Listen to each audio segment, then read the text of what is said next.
नमस्कार, live cities के night bulletin दिन भर बिहार में आपका स्वागत है। खबरों की शुरुआत करेंगे, लेकिन उससे पहले एक नजर डालते हैं आज की सुर्खियों पर। बिहार वोटर लिस्ट वेरिफिकेशन पर सुप्रीम कोर्ट का बड़ा फैसला। राजगीर में अंतर्राष्ट्रीय क्रिकेट स्टेडियम की तैयारियों का सीएम नीतीश ने लिया जायजा। वोटर वेरिफिकेशन पर तेजस्वी यादव का बड़ा बयान। एनडीए में सीट शेयरिंग पर दिलीप जायसवाल बोले। केंद्रीय मंत्री ने कहा पप्पू यादव का हुआ अपमान। आरजेडी कन्हैया कुमार से बहुत डरती है, प्रशांत किशोर का सनसनीखेज बयान। डीओ ऑफिस से घूस लेते धराए हेड क्लर्क। डीएसपी के आवास पर भी छापा। बिहार में इंजीनियर के ठिकानों पर रेड। 300 करोड़ की संपत्ति मिली। पटना एयरपोर्ट में लगी आग। सावन का पावन महीना कल से शुरू। अब खबरें विस्तार से। सुप्रीम कोर्ट चुनावी राज्य बिहार में वोटर लिस्ट के स्पेशल इंटेंसिव रिवीजन ने भारत निर्वाचन आयोग के कदम को चुनौती देने वाली याचिकाओं पर सुनवाई की। इस दौरान सुप्रीम कोर्ट ने कहा कि बिहार में मतदाता सूचियों का स्पेशल इंटेंसिव रिवीजन कराने के चुनाव आयोग के कदम में लॉजिक है, लेकिन कोर्ट ने विधानसभा चुनाव से कुछ महीने पहले होने वाली इस प्रक्रिया के समय पर सवाल उठाया। सुप्रीम कोर्ट ने चुनाव आयोग से पूछा कि उसने बिहार में मतदाता सूची के एसआईआर इतनी देरी से क्यों शुरू किए। सुप्रीम कोर्ट ने कहा कि एसआईआर प्रक्रिया में कुछ भी गलत नहीं है, लेकिन इसे आगामी चुनाव के महीनों से पहले शुरू किया जाना चाहिए था। अदालत ने कहा कि चुनाव आयोग की प्रक्रिया समस्या नहीं है, लेकिन इस समय समस्या है। अगली सुनवाई 28 जुलाई को होगी। मुख्यमंत्री नीतीश कुमार ने नालंदा का 1 दिवसीय दौरा किया। यहां चल रहे महत्वपूर्ण विकास काम का बारीकी से निरीक्षण किया। इस दौरे के दौरान उन्होंने पर्यटन विकास और खेल अवसंरचना के क्षेत्र में हो रहे काम की प्रगति की समीक्षा की। मुख्यमंत्री ने सबसे पहले पटना बख्तियारपुर 4 लेन के करौटा के पास बनने वाले टूरिस्ट वे का निरीक्षण किया, जो करौटा से राजगीर को जोड़ेगा। राजगीर अपने बौद्ध और जैन धर्म के पवित्र स्थानों के लिए जाना जाता है और यह नया रास्ता पर्यटकों के लिए आवाजाही को आसान बनाएगा। मुख्यमंत्री ने इसके अलावा राजगीर बिहार खेल एकेडमी में निर्माणाधीन राष्ट्रीय क्रिकेट एकेडमी का अवलोकन किया। राजगीर इंटरनेशनल कन्वेंशन सेंटर में अधिकारियों के साथ नीतीश कुमार ने समीक्षा बैठक की है। तेजस्वी यादव की पत्नी राष्ट्रीय कोलकाता से अपने बेटे इराज और बेटी कात्यायनी के साथ पटना पहुंची। नेता प्रतिपक्ष तेजस्वी यादव अपनी पत्नी राष्ट्रीय और बच्चे को लेने के लिए पटना एयरपोर्ट पर पहुंचे थे। इस दौरान तेजस्वी ने कहा कि चुनाव आयोग क्यों कंफ्यूजन पैदा कर रहा है। चुनाव आयोग आर्थिक प्रेस कॉन्फ्रेंस करके क्यों नहीं पूरे मामले में कंफ्यूजन को दूर कर रहा है। सीधे तौर पर लग रहा है कि चुनाव आयोग बीजेपी के सर पर काम कर रही है। उन्होंने कहा कि बिहार में लोगों के पास कागजात नहीं है। आखिर बिहार के लोगों के पास कागजात नहीं है तो राशन कार्ड और आधार कार्ड को क्यों नहीं मान्यता दी जा रही।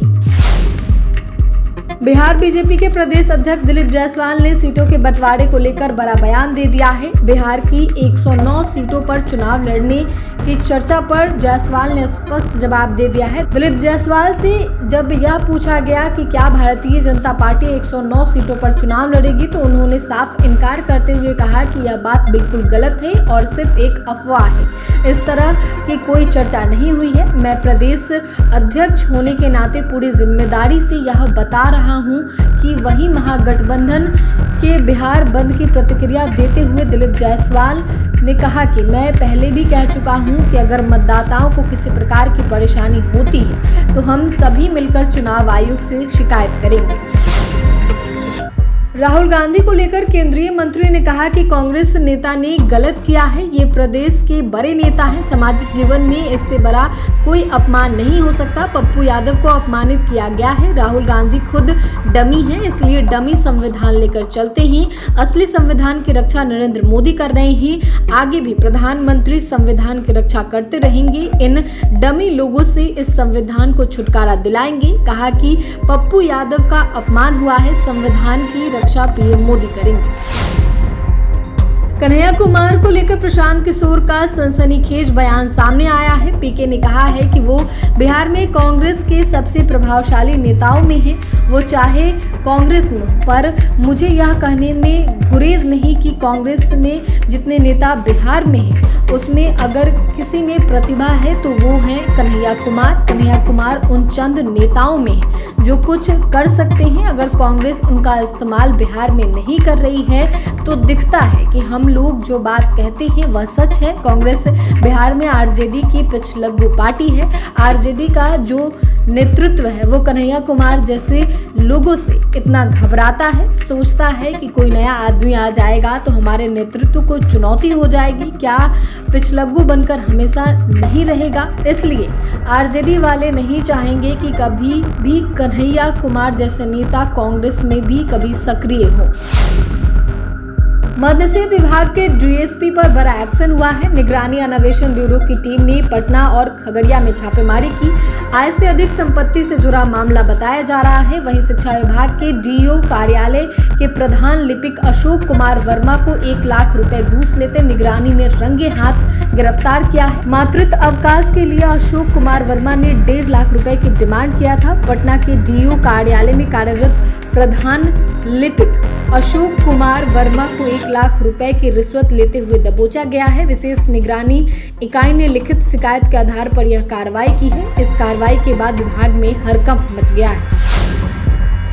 राजधानी पटना समेत 3 जिलों में आर्थिक अपराध इकाई ने बड़ी कार्रवाई करते हुए बिहार राज्य शैक्षणिक आधारभूत संरचना विकास निगम के कार्यपालक अभियंता प्रमोद कुमार के खिलाफ छापेमारी की। उन पर अपनी ज्ञात आय से 309.61% अधिक संपत्ति जमा करने का आरोप है। आर्थिक अपराध इकाई ने प्रेस नोट जारी कर बताया कि ईओयू की एक टीम सीतामढ़ी, 3 टीमें सहरसा और 2 टीमें पटना में छापेमारी कर रही है। यह कार्रवाई पटना की विशेष अदालत से प्राप्त तलाशी वारंट के बाद की गई है। छापेमारी के दौरान प्रमोद कुमार के आवासीय परिसरों और अन्य संपत्तियों की जांच की जा रही है। पटना एयरपोर्ट में गुरुवार को आग लग गई। हवाई अड्डे के पुराने टर्मिनल भवन में चिंगारी भड़कने से यह हादसा हुआ। एयरपोर्ट परिसर में मौजूद अग्निशमन दस्ते ने आग पर काबू पा लिया। हवाई अड्डा प्रशासन ने किसी बड़े नुकसान से इनकार किया है। बताया जा रहा है कि पुराने टर्मिनल भवन को ध्वस्त करने से पहले यहां वेल्डिंग का काम चल रहा था। इसी दौरान आग लग गई। बताया जा रहा है कि वेल्डिंग कार्य के दौरान चिंगारी भड़कने से आसपास रखे सामान में आग पकड़ ली। देखते ही देखते आग फैलने लगी। हालांकि इसका विमान सेवा पर कोई असर नहीं पड़ा।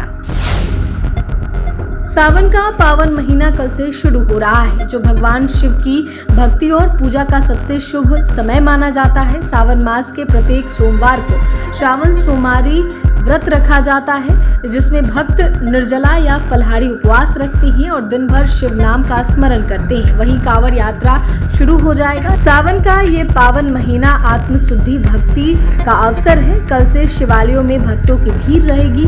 हर तरफ हर हर महादेव का नाम गूंजेगा।